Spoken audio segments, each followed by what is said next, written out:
쓰인 두 번째 코너 김은지의 인터뷰입니다. 뜨거운 정치 현안 그 분야 최고 선수 모시고 이야기 나눠보는 시간인데요. 오늘은 두 분 모셨습니다. 자, 안녕하세요, 두 분. 네, 예, 반갑습니다. 네, 홍익표 전 민주당 원내대표님이시고요. 주진우 기자님이십니다. 저는 따라왔어요. 네. 예, 잘하셨습니다. 사실 저희 시사인 유튜브 방송 열심히 보시는 분들이라면 아실 텐데요. 저희 썸네일에 원래 박지원 의원이 계셨는데 급하게 교체를 했거든요. 박지원 의원께서 오늘 오신다고 그렇게 신신당부 약속을 하시고는 4시 넘어서 못 오신다고 저희한테 통보를 하셔서 예, 전 박지원 급하게 대표가 갑자기 예. 전신성형을 하고 나타난 줄 알았어요. 죄송합니다. 주진우 기자가 가까이 계셔가지고 정말 급하게 와주셔서 너무 든든하고 감사합니다. 바깥에 계시더니 유머가 늘으셨어.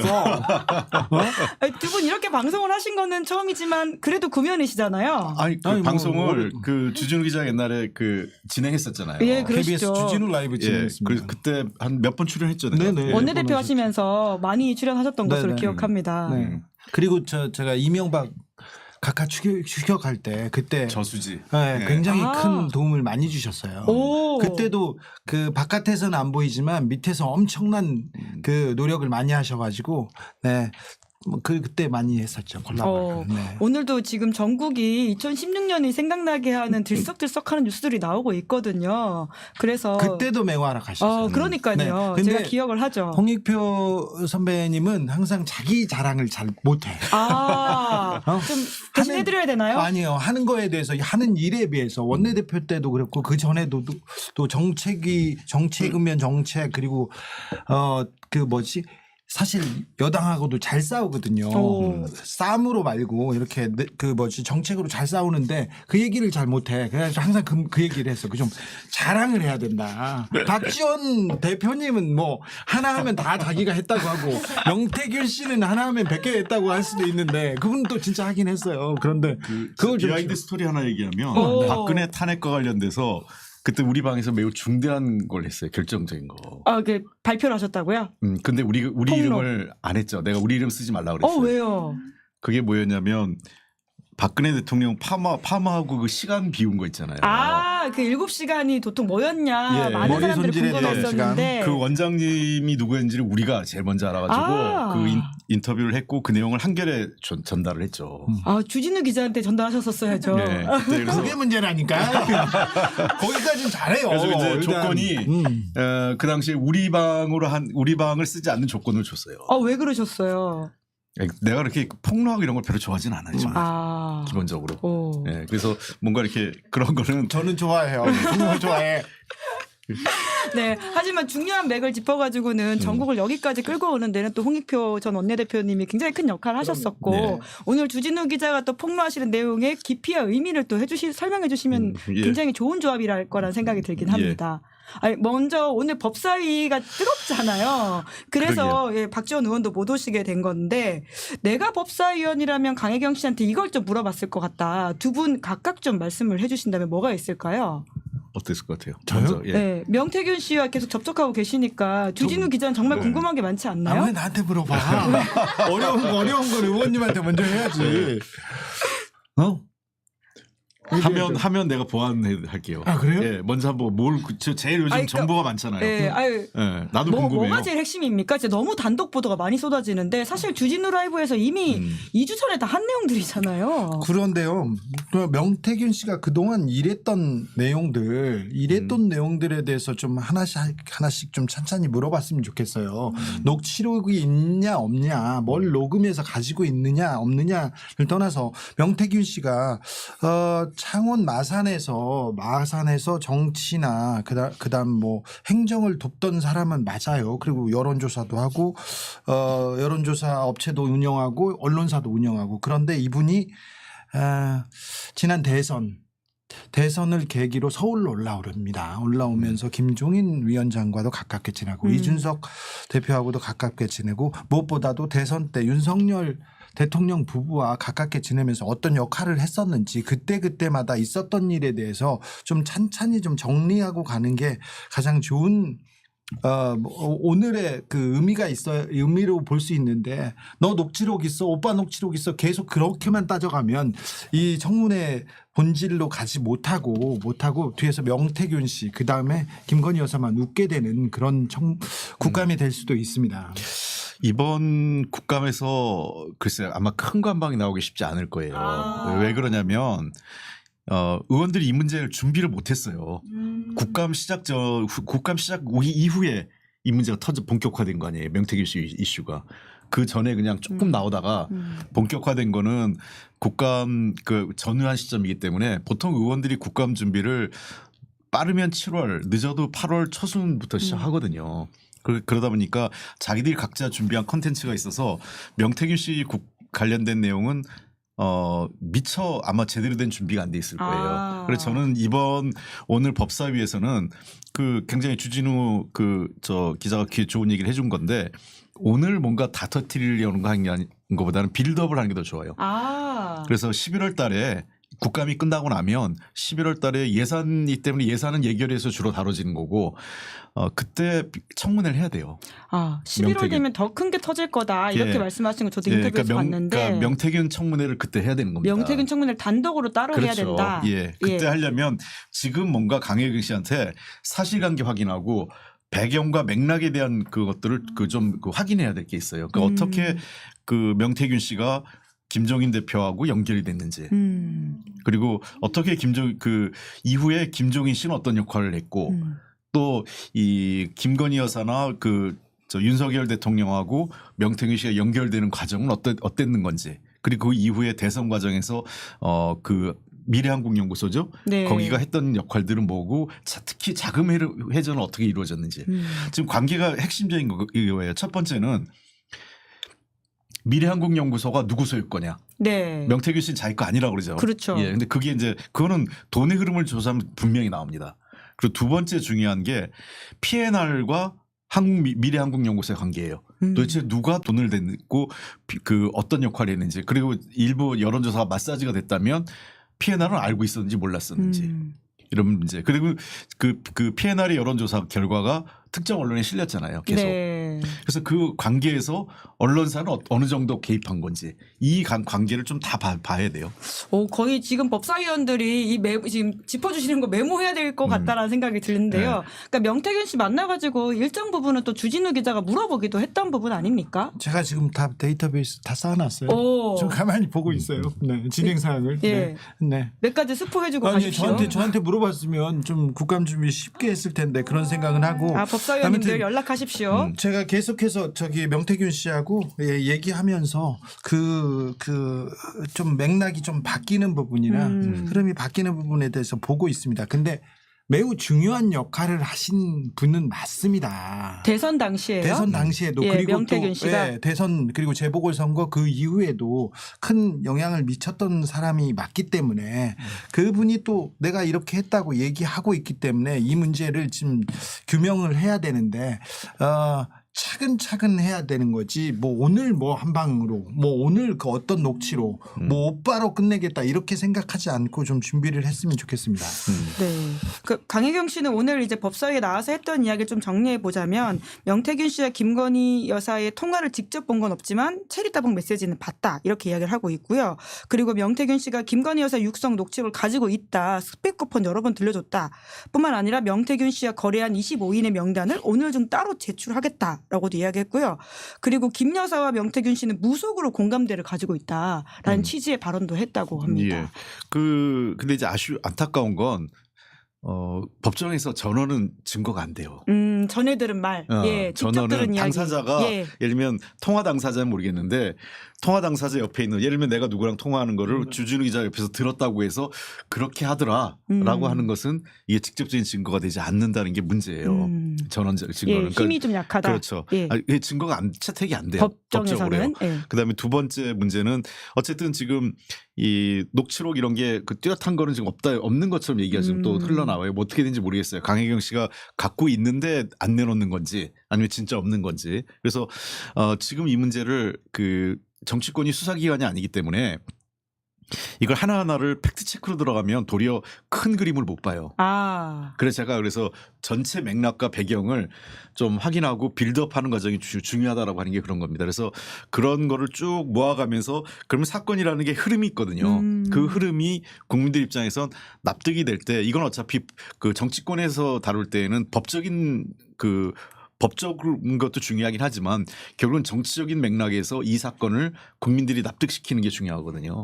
그런 측면에서 저는 다음 청문회 준비를 반드시 준비해야 되고 반드시 청문회를 11월 달에 명태균 건 단독으로 해야 됩니다. 예. 근데 명태균 씨가 청문회하면 나올까요?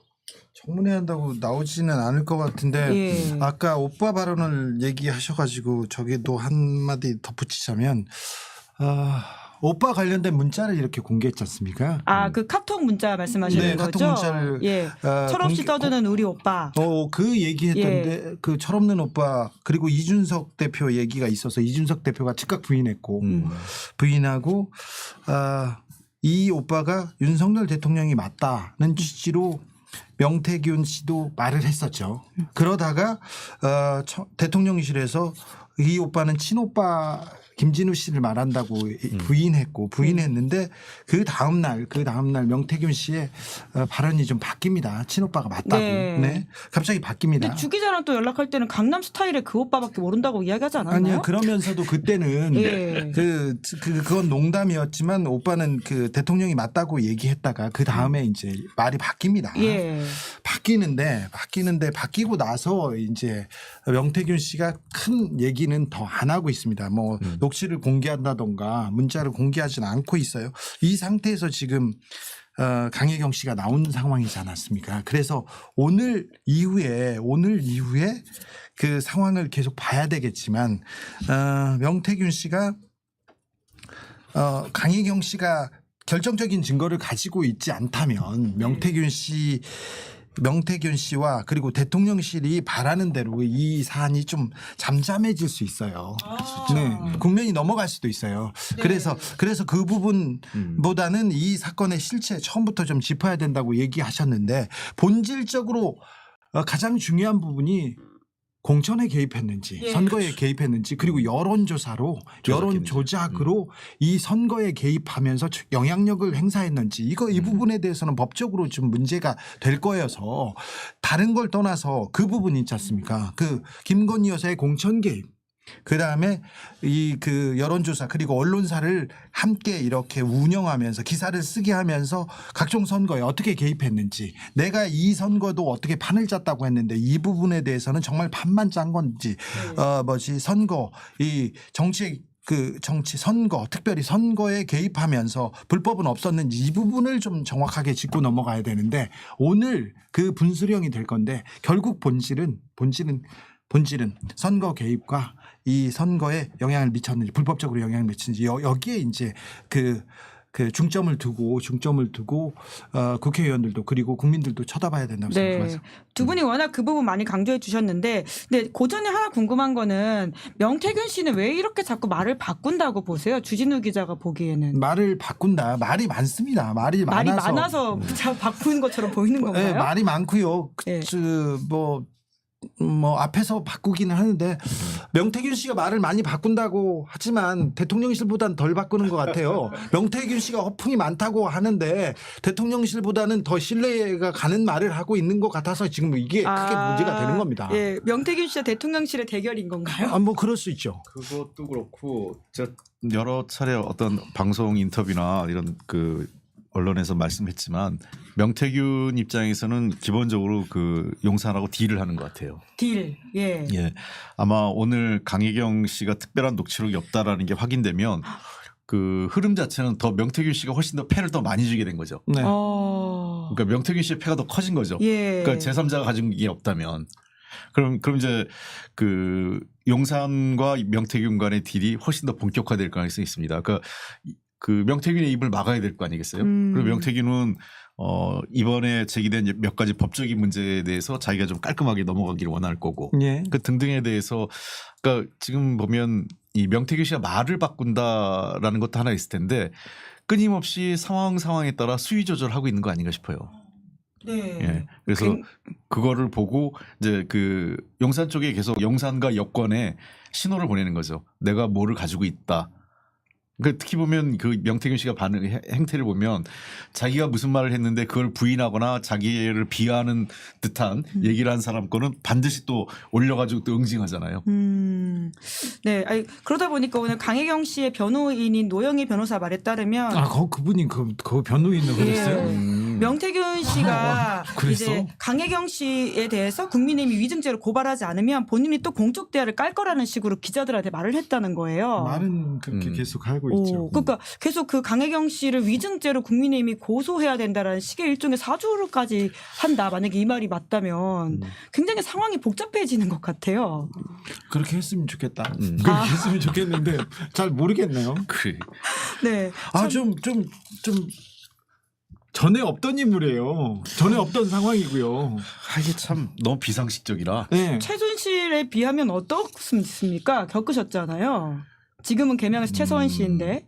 최순실 사건은 도리어 좀 감명했죠. 왜냐하면 무슨 제3자를 거친 게 아니라 최순실과 박근혜 대통령의 관계. 이 두 사람의 관계는 이미 오래전부터 알려져 있었고 또 보다 직접적으로 연결된 건데 지금은 대통령이 있고 영부인이란 말이에요. 대통령이 아니라 대통령, 영부인 그리고 그를 둘러싼 대통령 영부인을 둘러싼 여러 사람들. 그러니까 그 관계가 재밌는 거는 대통령 윤석열 대통령과 관계가 어떻다 이런 게 아니라 영부인과의 관계가 어떻다가 지금 더 그렇죠. 논란의 중심이에요. 이런 경우가 정말 역대 없었어요. 저희가 그래서 이번 호를 김건희의 나라라고 아예 김여사 특본 통곤을 거의 냈습니다. 모든 의혹을 총집합해서 정리한 기사를 냈는데요. 저희도 전에 없던 기사를 썼습니다. 그러게요. 그러니까 이게 보통 뭐 영부인이 세다라고 했을 때 뭐 우리가 흔히 알고 있는 박지원 대표가 그런 얘기했죠. 뭐 이순자 씨 얘기도 하고 또 뭐 명함도 못 내밀다 이런 얘기를 하는데 그때하고도 비교가 안 됐죠. 그때는 왜냐하면 전두환 씨가 무소불위였으니까. 그러니까 실제로 제일 센 사람은 무조건 전두환이었죠. 아무리 뭐라 해도. 근데 지금은 진짜 누가 센지를 모르겠어요. 그게 제일 헷갈려 지금. 다 이쯤 되면 많이들 아시는 것 같은데요. 네. 예, 대통령 위에 여사가 계시는 게 아니냐라는 이야기는. 그러니까 이게 우리가 정권 출범할 때 그 대통령 위에 뭐 여사 있고 검사 위에 여사, 뭐 여사 위에 도사 뭐 이랬잖아요. 여사 위엔 또 도사가 있나요?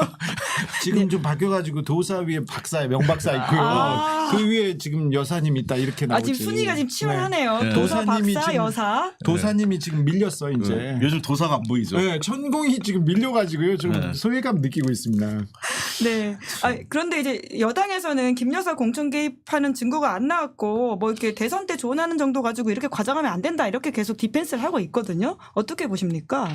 아직은 뭐 실체적 진실이 안 나왔기 때문에 여당이 그렇게 하는 것 같은데 그러니까 그 문제에 대해서는 당시 이제 김영선 의원이 공천받는 과정이 석연치 않은 건 사실이에요. 동네에서 그 소문이 파다했고 그리고 통상적으로 국회가요 재보궐선거 때 공천을 준 사람 있지 않습니까? 그 사람을 다음 선거에서는 무슨 부정비리가 있거나 무슨 뭐 큰 문제가 생기지 않는 한 그 사람을 자른 경우 거의 없어요. 왜 그러냐면 2년 전에 준 사람을 2년 만에 탈락시킨다 이런 경우는 거의 없습니다. 그 사람이 무슨 사고 친 거 아닌 이상. 그러니까 왜냐하면 정당이 그거에 대한 사람에 대한 책임을 지는 거란 말이에요. 그러니까 굉장히 이례적인 거죠. 그러니까 2년 만에 공천을 안 주고 또 날아가는 거니까요. 그리고 김영선 씨도 참 독특해요. 일단 아까 두 가지, 그러니까 공천 개입하고 여론 조작 문제가 있지만 보다 직접적인 건 지금 이 자금 문제거든요. 돈. 그러니까 굉장히 비정상적이죠. 자기 월급 세비의 반을 명태균 씨한테 줬단 말이에요. 김영선 전 의원이. 반띵 사건이라고 하죠. 반띵이죠.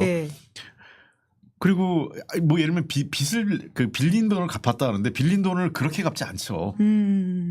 그리고 빌린 돈이 있다면 그건 정확하게 세금 거래 뭐 이렇게 다 거래해가지고 그게 있어야 돼요. 차용증하고 그런 게 있고 그다음에 저도 선거 때 친구들한테 지인한테 돈을 빌릴 때가 있는데 그런 경우에는 정확하게 아예 통장을 통해서 받아요. 그러니까 딱 명확한 근거가 남게 그렇죠. 오히려 문제가 안 되는 방식이다. 통장을 통해서 뭐 예를 들면 5천만 원이든 얼마를 빌려서 나중에 이제 우리 선거자금 보전 받잖아요. 그러면 그냥 그걸 다시 또 돌려줘요. 그것도 은행이자가 예를 들면 뭐 3%다. 그러면 한 5% 정도 이자를 해서 그래가지고 한 석 달 빌린 거니까 왜냐하면 은행에서 석 달 이렇게 못 빌리거든요.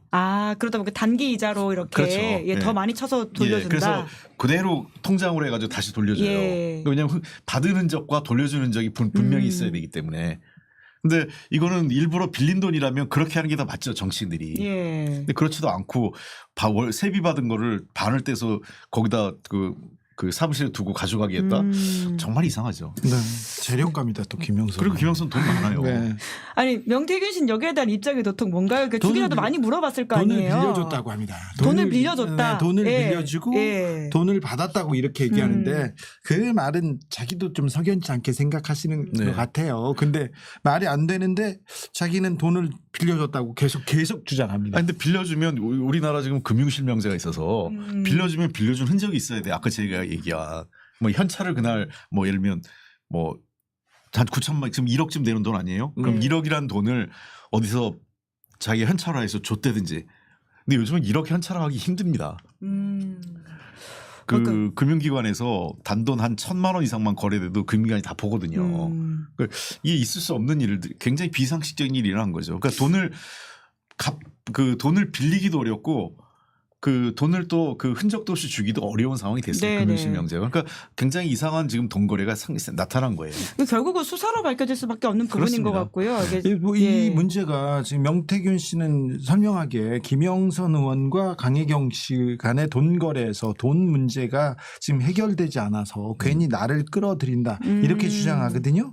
그런데 여기 이 돈 거래에 명 씨가 그냥 아무 관계가 없는 게 아니잖아요. 그래서 명 씨와 이 김영선 의원과의 돈 거래에 강 씨가 지금 증언을 하고 있고 그 몇 가지 그 세부 내역서가 있고 증언이 있고 뭐 녹취록이 있어서 이 문제가 좀 발화된 것도 있는데 요 돈 거래를 쫓아가 보면 규명해 보면 이 사건의 실체가 보이기도 할 거예요. 그래요. 네. 그러니까 처음에 이게 다른 거 아까 얘기한 공천 개입하고 여론조작 문제는 조금 더 복잡한 수사 과정이 필요하지만 정치자금법 네. 그 김영선 전 의원과 명태균 씨의 돈 거래는 정치자금법으로 쉽게 잡을 수 있거든요. 쉽게 잡을 수 있는데 여기서부터 시작해야 된다고 그렇죠. 보는 거죠. 여기서부터 시작해야 되는데 예. 검찰이 이 문제를 어떻게 다룰 건지 네. 여기에 이제 또 관전 포인트가 하나 있습니다. 검찰에서 압수수색을 해서 뭐 파일이 몇 개다, 몇 천 개다, 4,000개라고 보도가 나온 바가 그런데 있죠. 강혜경 씨로부터. 네. 가장 중요한 파일은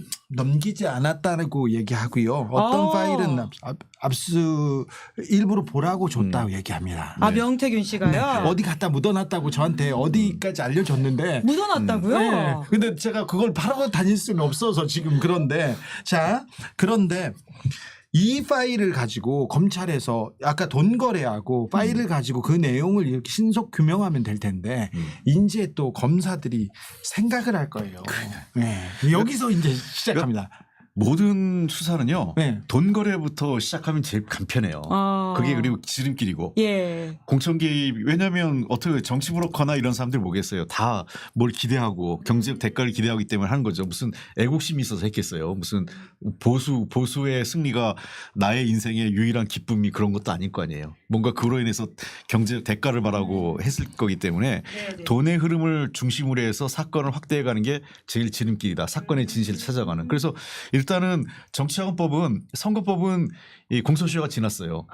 그러나 정치자금법은 5년인가 그렇죠? 네. 예, 5년이기 때문에 아직 그 공소시효가 남아 있습니다. 네. 뭐 2년 전에 충분히 수사할 수 있는. 그래서 예. 김영선 전 의원과 명태균 씨의 건을 정치자금법으로 잡아서 거기서부터 수사를 해서 그럼 두 사람이 뭐 구속이 되든 기소가 되는 단계가 검찰이 수사를 하게 되면 거기서부터 다른 점이 날 거예요. 서로 이해관계가 달라지니까 그렇죠. 이렇게 말을 하기 시작할 해서 것이다. 말을 뽑아내고 예. 김영선 의원도 이제는 뭐 그 정치적으로 뭘 바라겠어요. 자기 죄를 낮추는 게 목표겠죠. 아니 그리고 이걸 또 예. 명태균 씨가 받아들일 수 있을까요? 검찰에서 네. 그러면 또 깐다고 할 텐데 어디 묻었냐고 지금 네. 질문 있습니다. 칠불산 칠불산은 아니냐? 아니래요. 칠불산 아니다. 아니고요. 예, 다른 곳에 했습니다. 네. 주 기자님한테 장소를 알려줬나요? 장소를 알려줬는데 근데 그 장소를 제가 찾아가기는 어렵게 저한테 얘기하지 말라고 했는데 정확하게 찍어준 건 아니기 때문에 못 찾습니다. 저도 네. 못 찾을 그 정도의 근데 얘기를 검찰은 수사력으로 찾아낼 수 있는 거 아니에요? 검찰이요. 의지가 없어요? 저는 또 이 검사 이러면 안 되는데요. 네. 우리 검사들을 믿고 이 수사가 진행되는 걸 지켜보자 이렇게 해야 되는데 검사들이 하도 정치적으로 이렇게 편향된 수사를 많이 하다 보니까 이 검사들이 한동훈을 쳐다볼까 윤석열을 쳐다볼까 요게 또 변수가 되지 않을까 이런 생각도 듭니다. 좀 불행한 현실인데 이거 걱정하지 않을 수 없습니다.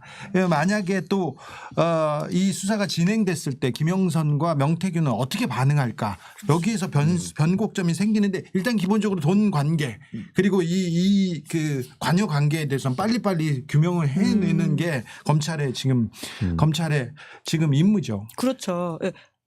아니 그러니까 그게 간단한 거예요. 왜냐하면 우리 게임 이론에서 그 제일 유명한 게 두 가지가 있잖아요. 하나는 치킨 게임이고 또 하나가 교도소 그 죄수의 딜레마잖아요. 교수님 모먼트 나왔습니다. 그러니까 그게 제일 핵심인 거예요. 그러니까 일단은 그 검찰이 수사하고 인신 구속을 해가지고 조사를 하면 서로 그때부터의 목표는 나의 죄를 낮추려고 하는 거 그게 최고의 목표가 되는 거예요. 여기 그 수사 대상에 오는 사람들은. 그러니까 김영선과 명태균은 얘기를 할 수밖에 없어요.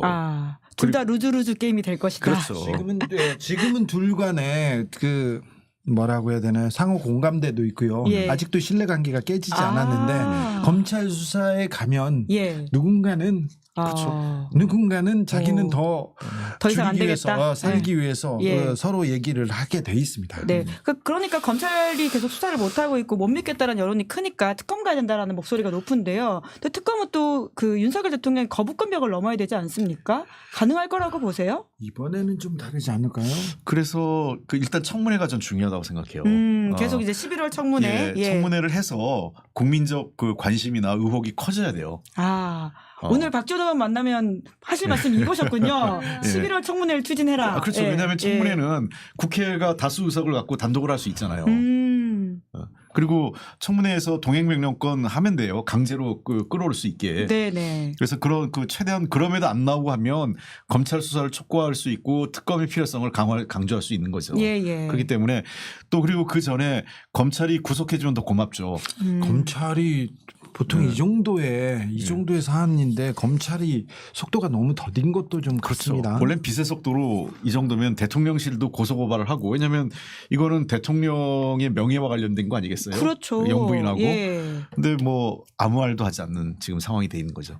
주진우 기자가 고성방가죄로라도 원래 집어넣는 게 상례다 이런 이야기를 많이 해주셨었는데 전혀 그런 낌새가 보이지 않다 보니까 이번에는 지금 뭐 고성방가를 저지르고 있는데 그 사람한테 벌벌 떠는 형국입니다. 국민의힘 용산 다 지금 그 사람 눈치만 보고 있는 상황이어서 좀 이것도 이례적입니다. 그러니까 이렇게 표현되죠. 고성방가를 하는 사람을 고발하는 게 아니라 혹시라도 모를까봐 방음벽 설치해주고 있는 거죠.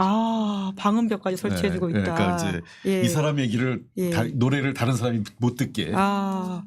또 방금 나온 소식 보니까요. 강혜경 씨가 명태균 씨의 여론조사 조작 지시에 윤 대통령이 흡족해했다고 말했다. 그러니까 명 씨의 말을 옮긴 이야기인 것 같긴 한데요.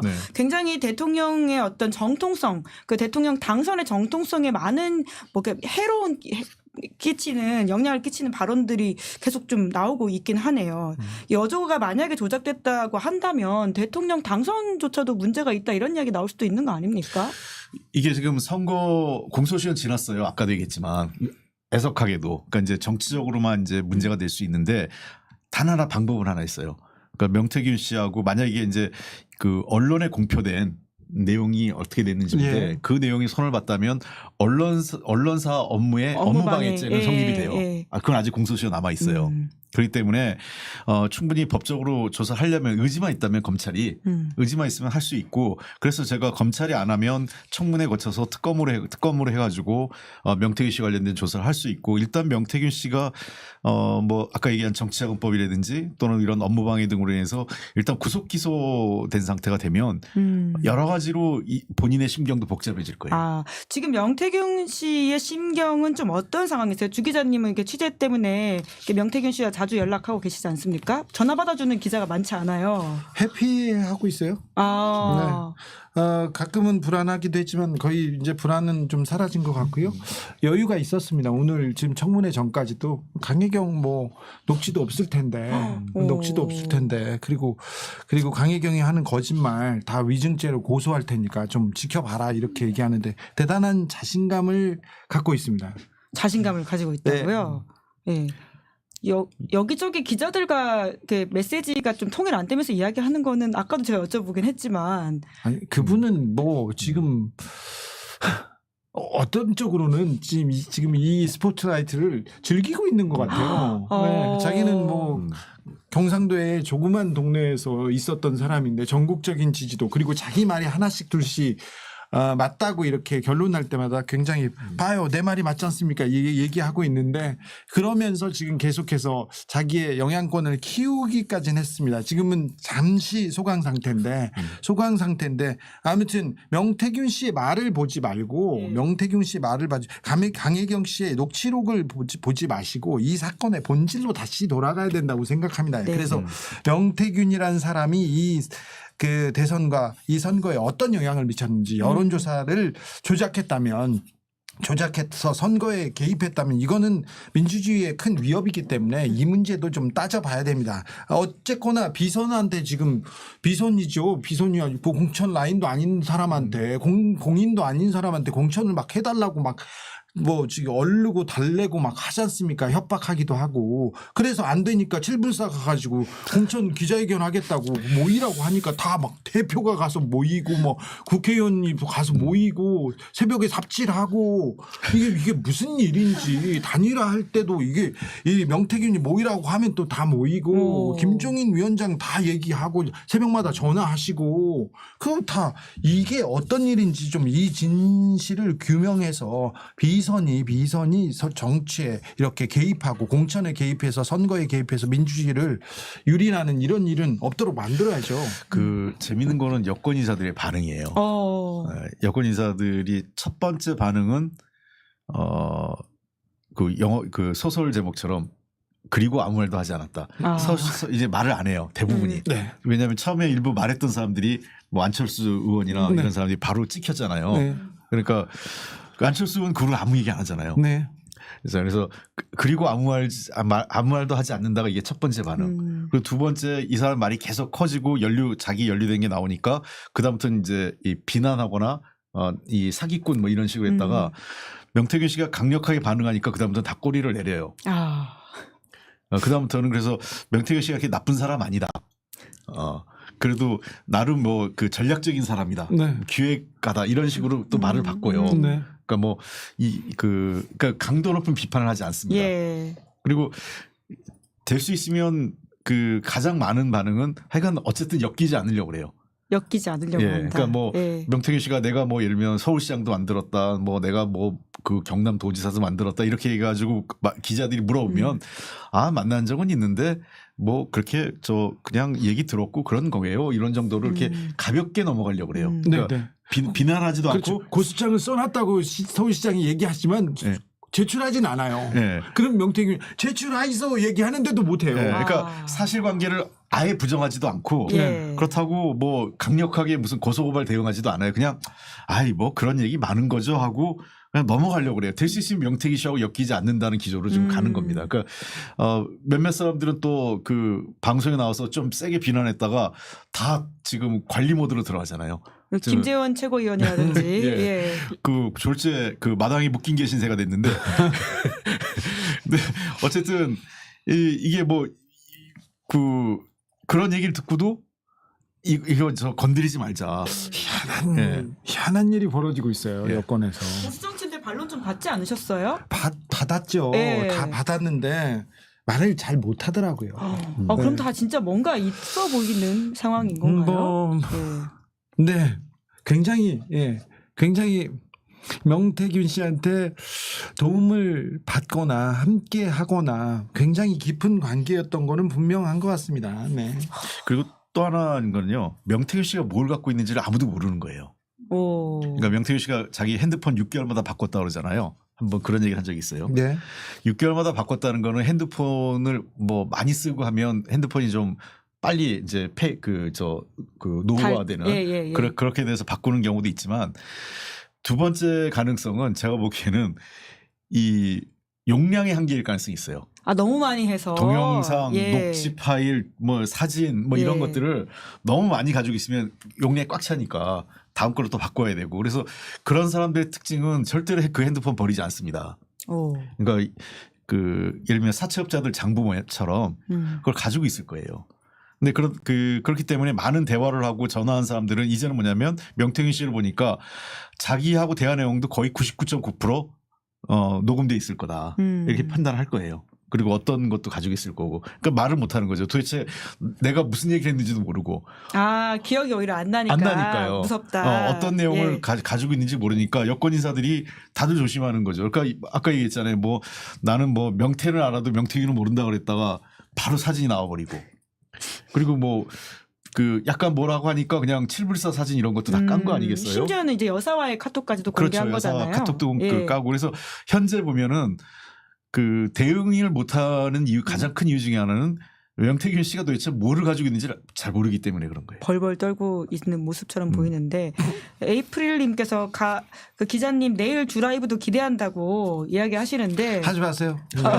내일 뭐가 나온다는 소식이 있나 보죠? 하지 마세요. 네. 별거 없어요.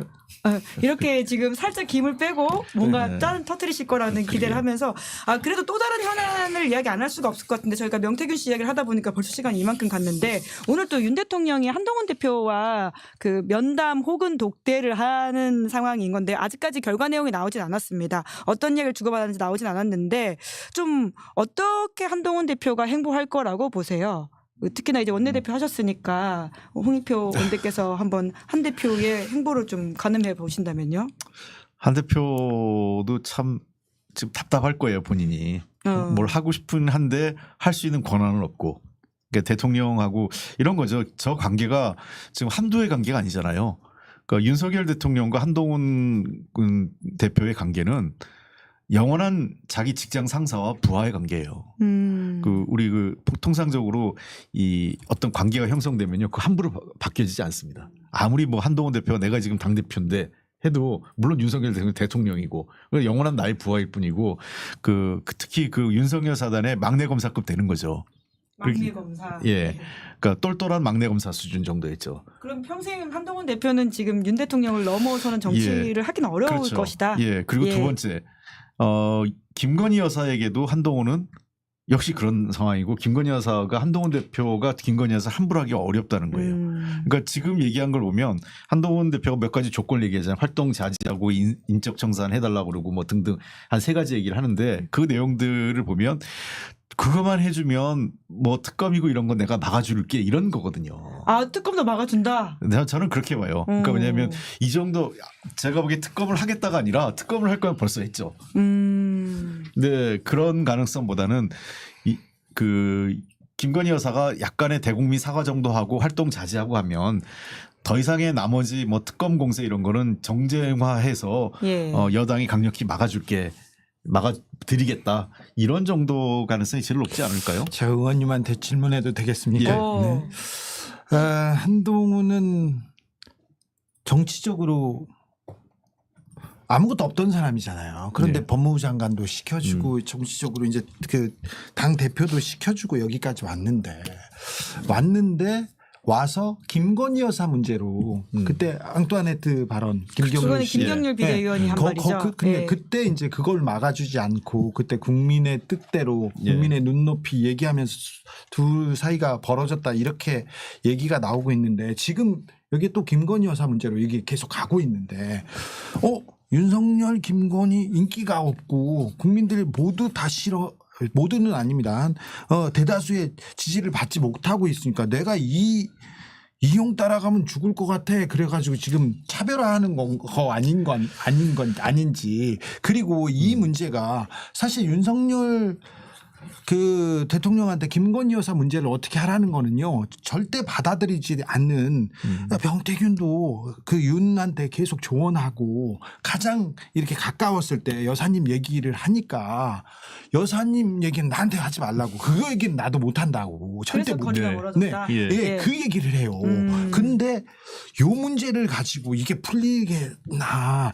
근데 윤석열과 함께 가면 미래가 없으니까 벌써 이제 차별하고 혼자 반윤의 기수로 해서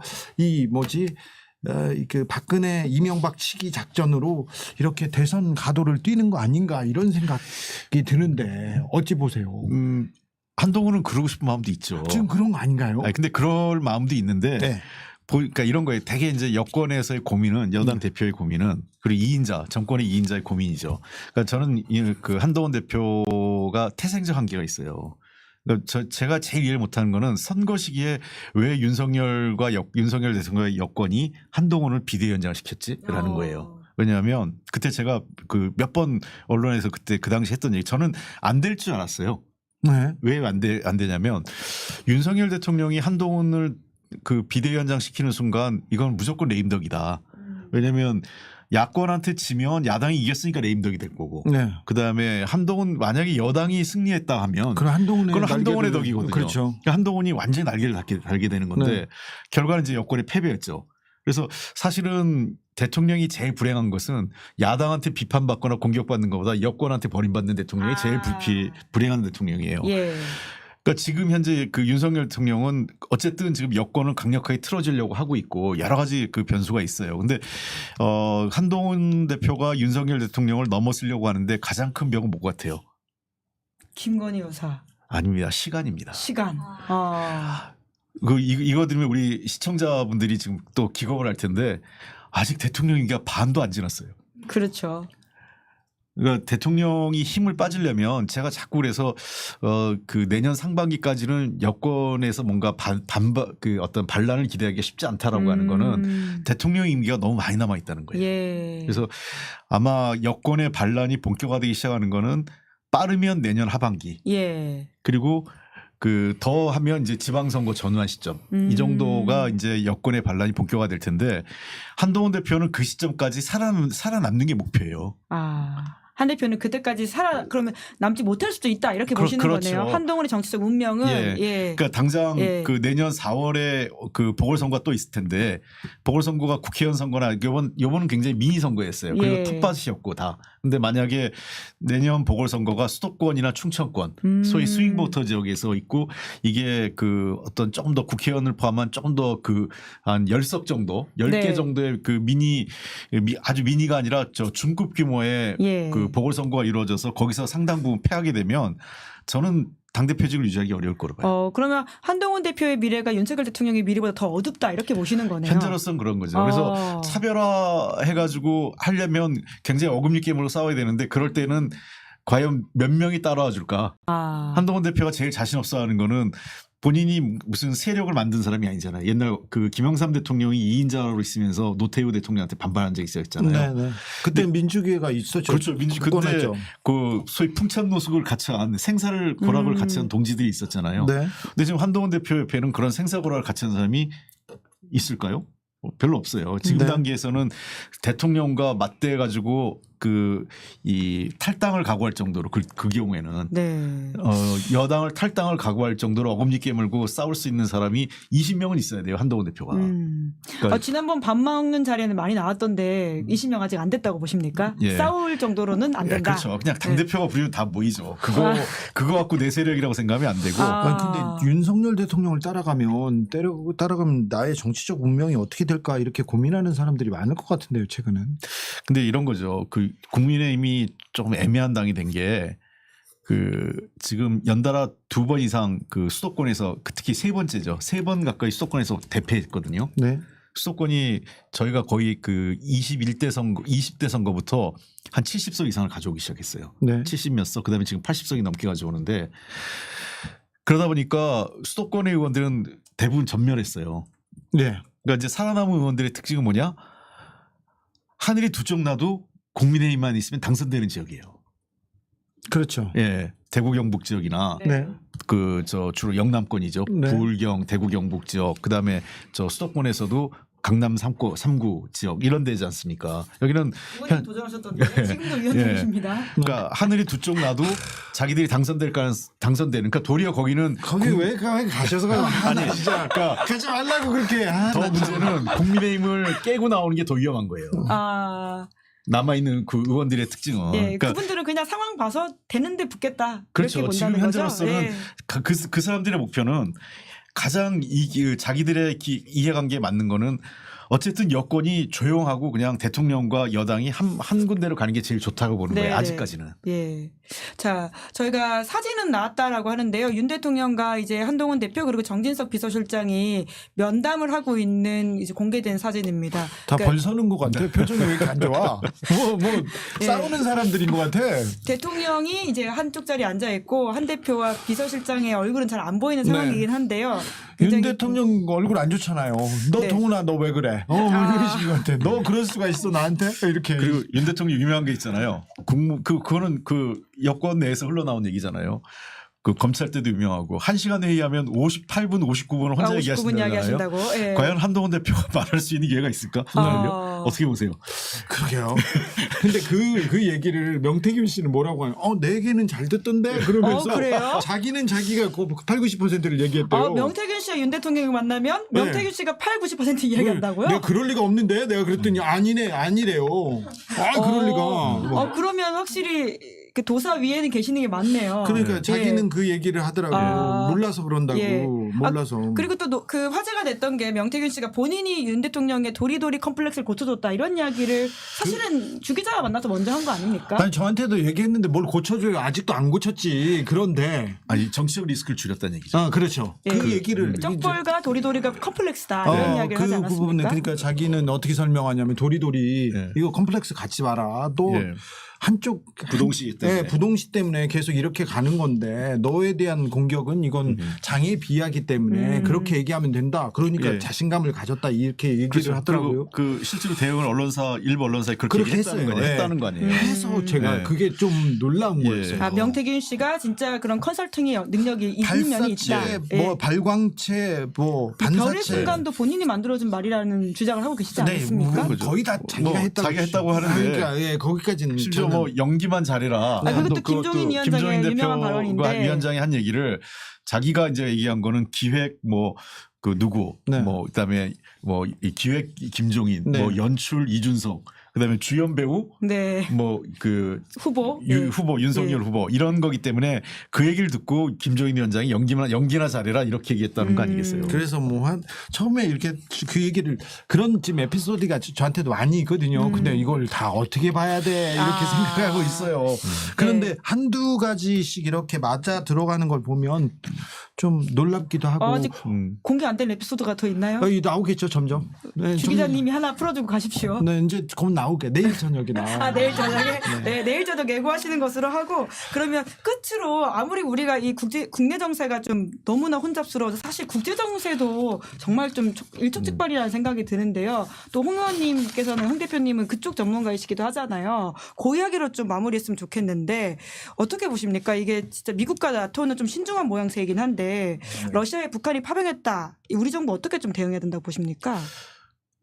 그 첫째죠. 그러니까 파병했는지 안 했는지 아직 확인이 안 되고 있잖아요. 그렇기 국정원은 때문에 했다 이렇게 밝히고 있잖아요. 우리 국정원이 이제 아직 CIA나 이런 데 확정 발표하지 않으니까 그 파병이라는 게 예를 들면 파견과 파병은 다르죠. 예를 들면 군사 전문가, 예를 들면 무슨 군 기술자, 군사 고문단 이런 경우를 보낸 걸 파병이라고 얘기하지 않잖아요. 그건 그 군사 전문 요원들을 파견했다고 그러죠. 예. 그러니까 대규모 그 전투 병력이 파병된 건지 아니면 군 관련 몇 가지 이 군 운영과 관련돼서 서포트 해줄 인원들이 파견된 건지는 모르는 거죠.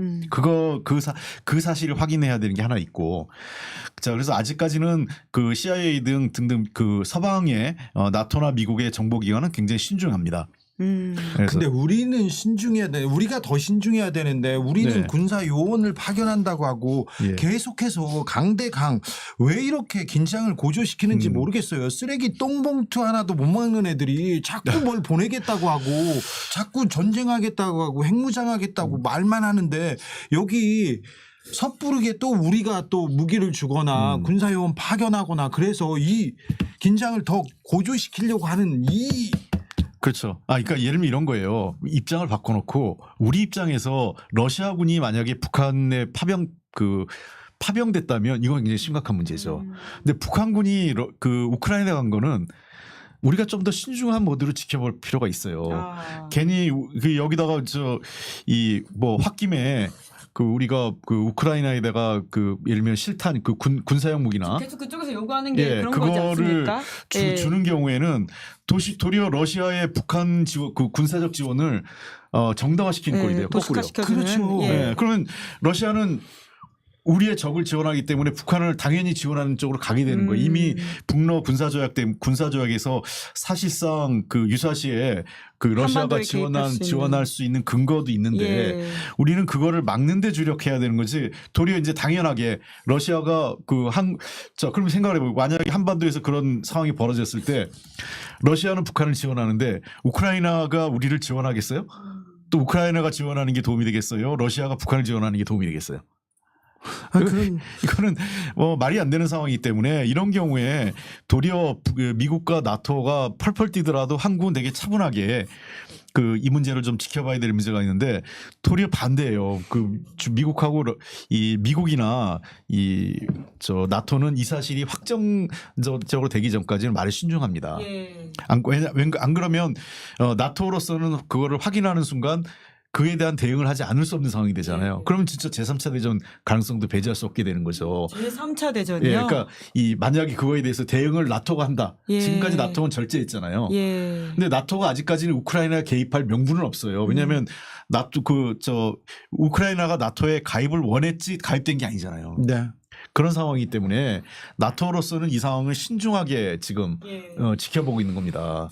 그래서 우리가 이 문제를 너무 성급하게 뛰어들거나 그렇게 됐을 때는 도리어 한반도에 더 훨씬 군사적 리스크를 안보 리스크를 높일 수 있는 거기 네. 때문에 저는 이 문제에선 차분하게 도리어 국제사회의 어떤 그 공동 보전을 맞춰가면서 북한도 한쪽으로는 북한을 압박하고 또 한쪽으로는 러시아를 설득하는 이런 쪽으로 가야 되는 거죠. 네, 굉장히 중요한 지적이신 것 같습니다. 외교 안보에 예. 대한 한치의 고민도 없던 사람이 철학도 없는 사람들이 지금 정권을 잡아서 너무 좀 안타깝습니다. 이 부분은 정말 신중하고 국익의 관점, 국민의 관점에서 얘기해야 되는데 그럼요. 예. 지금 저는 걱정스러운 게 대통령실에 또 밀정이 있다고 말까지 나오잖아요.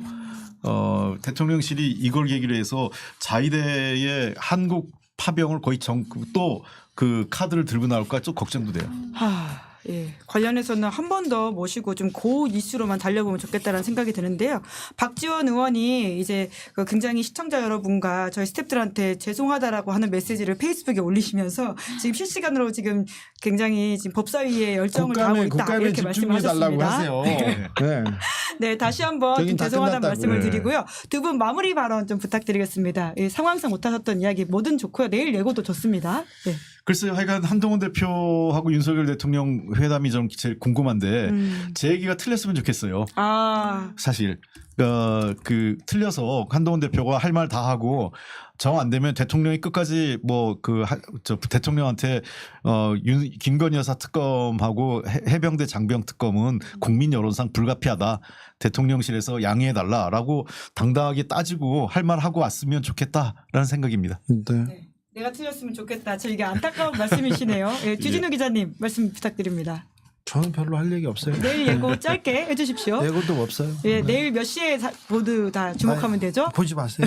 자, 내일 11시에 유튜브 방송을 주목해 주십시오. 두 분 오늘 감사드렸습니다. 감사합니다. 네, 고맙습니다. 네, 저는 방송 마치기 전에 광고 안내하겠습니다. 여러분들은 보험을 어떻게